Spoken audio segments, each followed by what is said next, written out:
দেখছেন গাইস, এই রডের এটা যখন কাটবেন, এইটা এক আপনার ভিতরে পাথর আঁকা দরকার কিংবা রডের উপরে, না হলে এরকম আপনার খাম হয়ে যাবে। দেখতে পাচ্ছেন কতখানি কেটে গেছে।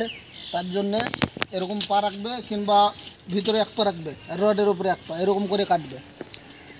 আর এই মাছটা আমাদের কাটছে, দেখুন কীভাবে কাটছে।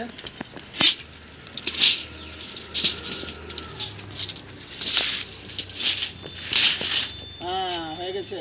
কিছু বলবে মাস্টার দা? কিছু বলবে না? কিছু বলো। ধর বলবো। আসুন গাইস, ধরুন তো। বে ধরবো, বে কি করে ধরবো? হ্যাঁ গাইস, ভালো থাকুন। ভালো থাকুন লাই, গাঁড় পাকামো লাই, তাড়াতাড়ি খোলো, তাড়াতাড়ি সোজা করো গাঁড় পাকামো। আবার 850-900 টাকা তো রেটলি চলে এবার। হ্যাঁ, আর 1200 টাকা না হলে তো তোমার মুখ উঠে না। তাড়াতাড়ি সব কটাকা ধরো কেন? হ্যাঁ, ফাঁকি মারা চলবে না এখানে। ওই 8-এর রডকে বানা 3টা করে নিয়ে ঘুরাচ্ছে। আমি ঘুরাবো তো তোমাদেরকে কি করতে থুয়েছে?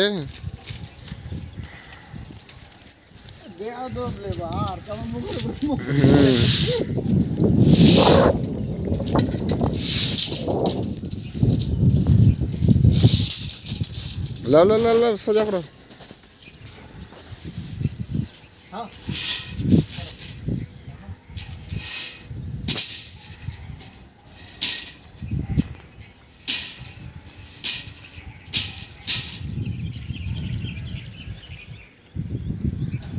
তাড়াতাড়ি।